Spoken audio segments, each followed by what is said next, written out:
আমিরে জামাত ডক্টর শফিকুর রহমান বক্তব্য দিতে গিয়ে হঠাৎ করে অসুস্থ হয়ে তিনি পড়ে যান এবং তিনি অসুস্থ হওয়ার পরে হসপিটালে যখন চিকিৎসা নিতে গিয়েছেন কিছুক্ষণ পরেই বিএনপির মহাসচিব মির্জা ফখরুল ইসলাম আলমগীর তিনি হসপিটালে উপস্থিত হয়ে আমিরে জামাত ডক্টর শফিকুর রহমানের খোঁজখবর নিয়েছেন, তার সঙ্গে সৌজন্য সাক্ষাৎ করেছেন। আসসালামু আলাইকুম ওয়া রাহমাতুল্লাহি ওয়া বারাকাতুহু। আলহামদুলিল্লাহি রাব্বিল আলামিন ওয়াসসালাতু ওয়াসসালামু আলা সাইয়্যিদিল মুরসালিন ওয়া আলা আলিহি ওয়া আসহাবিহি আজমাইন। প্রিয় দিনী ভাই, আমরা লক্ষ্য করেছি বাংলাদেশের ইতিহাসে সবচেয়ে বড় এবং সবচাইতে সুশৃঙ্খল শান্তিপূর্ণ একটি জাতীয় মহাসমাবেশ উপহার দিয়েছেন বাংলাদেশ জামাত ইসলামী, বাংলাদেশের ঐতিহাসিক সোহরাওয়ার্দী উদ্যানে। কিন্তু আমিরে জামাত ডক্টর শফিকুর রহমান বক্তব্য দিতে গিয়ে হঠাৎ করে অসুস্থ হয়ে তিনি পড়ে যান এবং তিনি অসুস্থ হওয়ার পরে হসপিটালে যখন চিকিৎসা নিতে গিয়েছেন কিছুক্ষণ পরেই বিএনপির মহাসচিব মির্জা ফখরুল ইসলাম আলমগীর তিনি হসপিটালে উপস্থিত হয়ে আমিরে জামাত ডক্টর শফিকুর রহমানের খোঁজখবর নিয়েছেন, তার সঙ্গে সৌজন্য সাক্ষাৎ করেছেন। ইসলামী আন্দোলন বাংলাদেশ চরমনাই, খেলাফত মজলিস, হেফাজত ইসলাম প্রায় অধিকাংশ রাজনৈতিক দলের নেতৃবৃন্দ খোঁজখবর নিয়েছেন। এমনকি আমরা দেখেছি পীর সাহেব চরমনাই অর্থাৎ মুফতি ফয়জুল করিম হুজুর তিনি বিশাল এক মাহফিলে আমিরে জামাত ডক্টর শফিকুর রহমানের জন্য দোয়া করেছেন। আজকে ধর্ম উপদেষ্টা তিনি নিজে গিয়েছেন আমিরে জামাত ডক্টর শফিকুর রহমানের বাসায় এবং তার শরীরের খোঁজ খবর নিয়েছেন। এবং বর্তমান বাংলাদেশ সরকারের প্রধান উপদেষ্টা ডক্টর মোহাম্মদ ইউনূস তিনি নিজে খোঁজ খবর নিয়েছেন এবং তার প্রেস সচিব নিজে হসপিটালে গিয়ে অবস্থান জেনে এসেছেন। নিঃসন্দেহে এই বিষয়গুলো অত্যন্ত চমৎকার এবং একটা প্রশংসা পাওয়ার দাবিদার। এমন একটি বাংলাদেশেরই আমরা স্বপ্ন দেখি।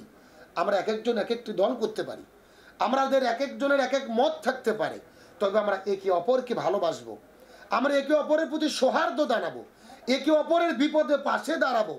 এমন একটি সুন্দর দৃশ্য দেখার জন্যই, এমন একটি দেশ গঠনের জন্যই কিন্তু 24-এর গণঅভ্যুত্থান হয়েছিলেন। সুতরাং বিএনপির মহাসচিব সহ অন্যান্য ইসলামী দল সহ ডক্টর মোহাম্মদ ইউনূস সহ আমরা প্রত্যেকেই অভিনন্দন এবং ধন্যবাদ জানাই আমিরে জামাত ডক্টর শফিকুর রহমানের এই পরিস্থিতির খোঁজ খবর নেওয়ার জন্য। কিন্তু আজকে একটি বিষয় দেখার পরে আমরা অত্যন্ত বিচলিত, অত্যন্ত কষ্ট পেয়েছি। আমিরে জামাত ডক্টর শফিকুর রহমান বক্তব্য দিতে দিতে পড়ে গিয়েছেন, অথচ তার এই পড়াটাকে নিয়ে অনেকে ট্রোল করছেন। অনেকেই বলছেন যে জামাতের আমিরে নাটক করেছেন সমাবেশের মঞ্চে।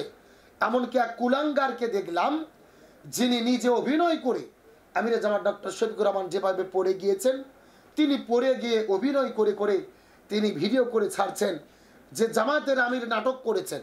এবং আমরা দেখেছি আমিরে জামাত যখন পড়ে যায় সমাবেশের চতুর্দিকে লক্ষ লক্ষ জনতা কান্না করে দোয়া করেছেন। তার পাশে দাঁড়িয়েছিলেন সার্জিস আলম, তিনিও হাত তুলে দোয়া করেছেন। যে ভিডিওটি ইতিমধ্যে সোশ্যাল মিডিয়াতে ভাইরাল হয়েছে, অনেকে এটাকে নিয়েও টোল করছেন যে সার্জিস আলম নাটক করেছেন। অথবা অনেকে বলছেন যে ভিডিওটি এআই দিয়ে তৈরি না। আমি আল্লাহকে সাক্ষী রেখে বলছি, আমি গতকালকের সমাবেশে আমিরে জামাত যেখানে বক্তব্য দিচ্ছিলেন ঠিক তার সামনেই মেহমানদের বসার জায়গাতে আমি নিজে বসেছিলাম এবং পুরো ঘটনা আমি আমার চোখ দিয়ে অবলোকন করেছি, দেখেছি। সুতরাং আমি বলতে চাই যারা টোল করছেন কোনো বৈধ সন্তান এমন করতে পারে না, আর পিতৃ পরিচয়হীন অবৈধ জারজ সন্তান। আপনারা কি নিয়ে টোল করছেন? একজন মানুষ অসুস্থ, আমিরে জামাত যখন পড়ে গেলেন প্রথমে এই দৃশ্য দেখার পরে লক্ষ জনতার কলিজায় যা আঘাত লেগেছে, নিজের অজান্তেই মানুষেরা কান্না করা শুরু করেছিলেন। যারা সমাবেশে উপস্থিত ছিলেন একমাত্র তারাই এই বিষয়টি উপলব্ধি করতে পেরেছেন। আজকে একজন নেতার জন্য কর্মীরা কত পাগল, কত অন্তরে ভালোবাসা, গতকালকে সোহরাওয়ার্দী উদ্যান তা প্রমাণ হয়েছে। লক্ষ জনতা কান্না করে করে দোয়া করেছেন, আল্লাহ জানি না আমরা আমাদের আমিরে জামাত ডক্টর শফিকুর রহমানকে হারিয়ে ফেলি কিনা, আমাদের নেতা পৃথিবী থেকে বিদায় নেবে কিনা। এমন দৃশ্য তো আমরা বহুদিন বহু জায়গায় দেখেছি। কিন্তু আমিরে জামাত যখন পড়ে গেলেন কিছুক্ষণ পরেই ঘোষণা আসলেন আপনারা শান্ত হন। আমিরে জামাত আবার তিনি দাঁড়িয়ে গেলেন, আবার বক্তব্য শুরু করলেন। তিনি আবার পড়ে গেলেন, তারপরেও তিনি থামলেন না, আবার বসে থেকেই বক্তব্য শুরু করলেন। চতুর্দিক থেকে ডাক্তাররা চিকিৎসা করা শুরু করলেন। অন্যান্য নেতৃবৃন্দ বারবার বলছিলেন, ভাই আপনার বক্তব্য দেবেন না, আপনি অসুস্থ, আপনার চিকিৎসার প্রয়োজন। আমিরে জামাত চিৎকার করে বলেছিলেন, আপনারা থামুন, আমার যদি মৃত্যু এখন লেখা থাকে এখনই মৃত্যু হবে, আপনারা বাঁচাতে পারবেন না। আর যদি আমার এখানে মৃত্যু লেখা না থাকে তাহলে আমাকে কেউ মারতে পারবে না। এই এক বক্তব্য স্তম্ভিত হয়ে গেছেন লক্ষ লক্ষ জনতা। একজন নেতার ইমানের কি পাওয়ার, ইমানের কি স্পিড, ইমানের কি শক্তি, তার এই বক্তব্য রোল পড়ে গেলেন। চতুর্দিক থেকে সবাই স্তব্ধ হয়ে বক্তব্য শুরু করলেন। আমির জামাত আবার বক্তব্য শুরু করলেন বসে থেকে। হয়তোবা তিনি পুরো বক্তব্য দিতে পারেন নাই, কিন্তু মেইন যে কথাগুলো তিনি বলতে চেয়েছিলেন সবগুলো বক্তব্য সুন্দরভাবে বললেন। এবং সর্বশেষ তিনি মুষ্টিবদ্ধ করে নারায়ে তাকবীর আল্লাহু আকবার স্লোগান দিয়ে সমাবেশের ভাষণ শেষ করলেন। পুরো ঢাকা শহর কম্পিত হলেন, কর্মীরাও তার সঙ্গে সঙ্গে তাকবীর দিলেন। তিনি যেন প্রমাণ করলেন নেতাদের পড়ে যাওয়া মানেই হেরে যাওয়া নয়, বরং আবারও উঠে দাঁড়ানো। আবারও পড়ে যাওয়া মানে হেরে যাওয়া নয়, বরং বসে বসে তার নেতৃত্ব দেওয়া, বসে থাকতে না পারলে প্রয়োজনে শুয়ে থেকে তার নেতৃত্ব চালিয়ে যাওয়া, সর্বশেষ তার দায়িত্ব পালন করা। আমির জামাত ডক্টর শফিকুর রহমান গতকালকে তিনি প্রমাণ করেছেন তিনি যোগ্য নেতৃত্ব।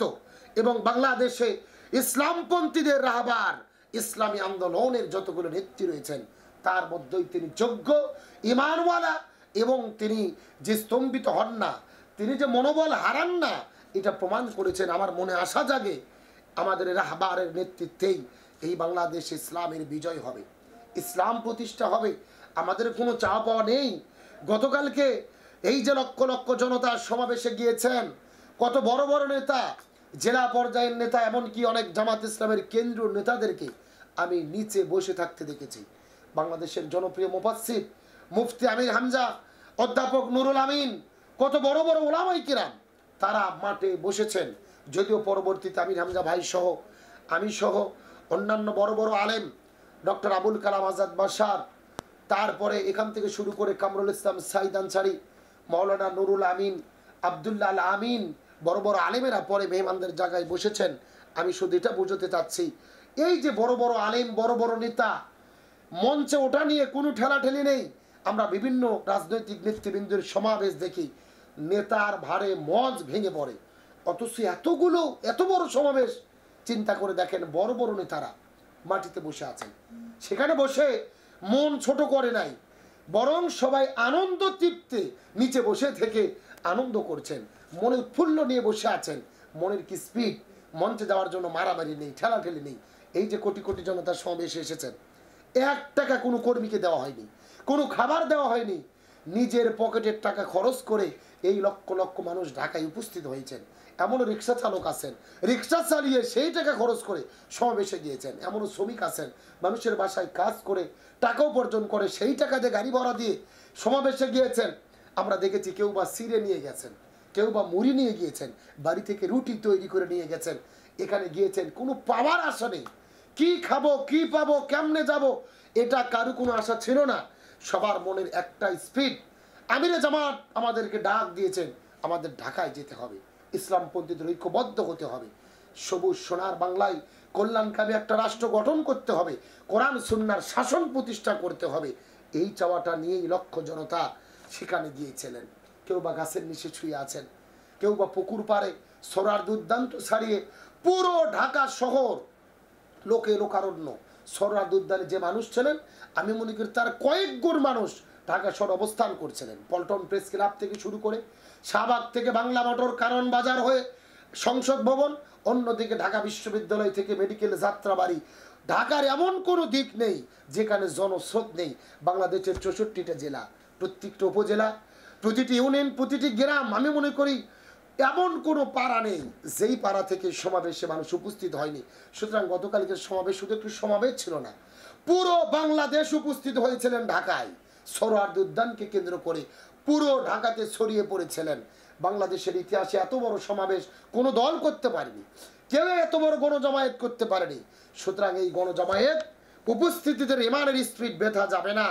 আমাদের যে চাওয়া, আমাদের যে পাওয়া, আমিরে জামাত যে 7 দফা দাবি দিয়েছেন, গণহত্যার বিচার, জুলাই সনদ প্রণয়ন, পিআর পদ্ধতিতে নির্বাচন, লেভিং প্লেইং ফিল্ড তৈরি করে সুস্থ সুন্দর একটা যেন নিরপেক্ষ নির্বাচন হয়, এই দাবির পক্ষে সবাই সমর্থন জ্ঞাপন করেছে। সুতরাং সরকারকে বলি এই দাবিগুলোকে মেনে নিন এবং সবার যে সবচেয়ে বড় স্বপ্ন, আজ হোক কাল হোক এই বাংলাদেশ ইসলামী রাষ্ট্র কায়েম হবে, এই বাংলাদেশ কোরআন সুন্নাহর শাসন কায়েম হবে, কোরআন সুন্নাহ দিয়ে বাংলাদেশ চলবে, এমন একটি স্বপ্ন আমরা আশা করি, লালন করি।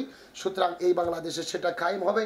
কোরআনের পক্ষে আল্লামা সাঈদী জীবন দিয়েছেন, তিনি যে স্বপ্ন দেখে গিয়েছেন, জামাতের নেতৃবৃন্দ মাওলানা মতিউর রহমান নিজামী, আব্দুল কাদের মোল্লা, আলী হাসান মোহাম্মদ মুজাহিদ, কামরুজ্জামান, এরা যে আশা নিয়ে জীবন দিয়েছিল এই বাংলাদেশে কোরআন সুন্নাহর শাসন কায়েম হবে, সেই স্বপ্ন বাংলাদেশে বাস্তবায়িত হবেই হবে ইনশাআল্লাহ।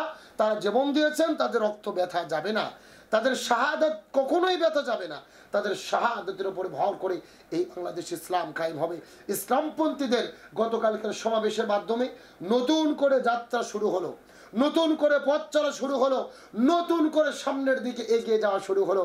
সুতরাং আগামীর বাংলাদেশ হবে ইসলামের বাংলাদেশ, আগামীর বাংলাদেশ হবে কোরআনের বাংলাদেশ, আগামী বাংলাদেশ হবে সুন্নাহর বাংলাদেশ। এই সমাবেশ দেখে বলতে হয়, হেরে যাবে ওদের হিংসা, জিতে যাবে আমাদের ভালোবাসা, কোরআনের বিজয় অবিসম্ভাবী। আল্লাহ তাআলা আমাদেরকে সেজন্য কাজ করার তৌফিক দান করুক। আসসালামু আলাইকুম ওয়া রাহমাতুল্লাহি ওয়া বারাকাতুহু।